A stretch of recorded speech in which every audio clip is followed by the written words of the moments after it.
নাই মতামতটো ধৰিব নোৱাৰি মানুহে ভোট দিছে এইটো গোপনীয় বস্তু কিন্তু কেম্পেইনৰ সময়ত আমি যিখিনি জনজাগৰণ দেখিছোঁ অন্য দুটা টাৰ্মৰ তুলনাত এইবাৰ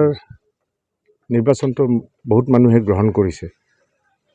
আগতে বহুতে বৰ্জন কৰিছিলে বিভিন্ন ভুল বুজাবুজিত এইবাৰো অলপ বৰ্জন কৰা ঠাই পালোঁ কেইখনমান কিন্তু যোৱা দুটা টাৰ্মৰ তুলনাত এইবাৰ যথেষ্টখিনি মানুহে ওলাই আহিছে ৰাভা স্বায়ত্তশাসিত পৰিষদৰ নিৰ্বাচনত অংশগ্ৰহণ কৰিবৰ কাৰণে ভালেই দেখিছোঁ আৰু ধৰক 2 ঘণ্টা 2.5 ঘণ্টা আছে এটা ভাল পাৰ্চেণ্টেজত ভোট পলিং হ'ব বুলি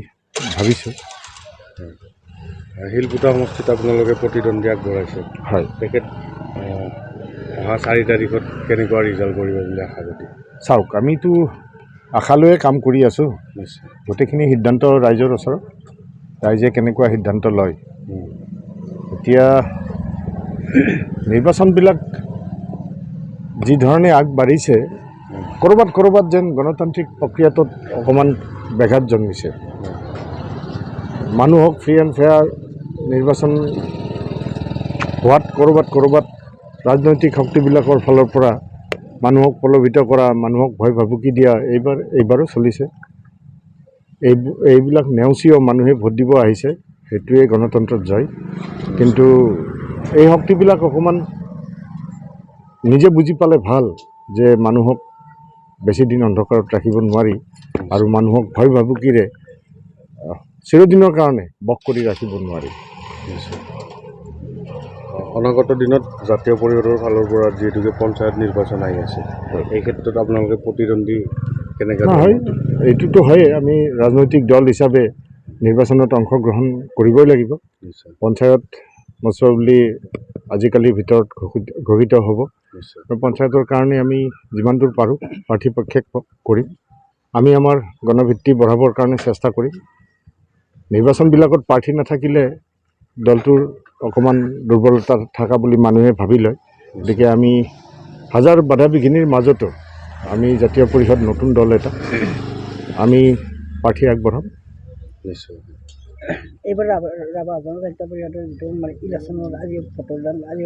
কাৰ্যসূচী চলি আছে এতিয়াও অব্যাহত আছে এই ক্ষেত্ৰত মানে কি ৰাইজৰ অলপ পৃথক সলনি হোৱা বুলি আপুনি অনুভৱ কৰে হয় যোৱা দুটা টাৰ্মৰ তুলনাত এইবাৰ মানুহে এই নিৰ্বাচনটোত অধিকভাৱে অংশগ্ৰহণ কৰিছে এইটো এটা শুভ লক্ষণ কাৰণ সাংবিধানিক যিবিলাক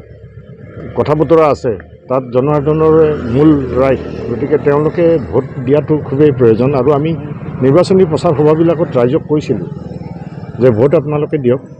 কাৰণ আগৰ দুটা নিৰ্বাচনত বহুখিনি বৰ্জন হৈছিল বহু এৰিয়াৰ মানুহে ৰাভা স্বায়ত্তশাসিত পৰিষদৰ নিৰ্বাচন বৰ্জন কৰিছিল কিন্তু এইবাৰো 2-3 জেগাত তেনেকুৱা হৈছে আৰু এইবিলাক এটা উদ্দেশ্য প্ৰণোদিত হৈছে যেনে ভোলাগাঁও অঞ্চলটো সংখ্যালঘু বসতি প্ৰধান অঞ্চল তাত ৰাজনৈতিক উদ্দেশ্য প্ৰণোদিতভাৱে ভোট বৰ্জন কৰা হৈছে সেইখিনি ভোট শাসকীয় পক্ষৰ ফালে নাযায় সেইকাৰণে তাত এটা এজেণ্ট নিয়োগ কৰা হৈছে শাসকীয় পক্ষই এজন এজেণ্ট নিয়োগ কৰিছে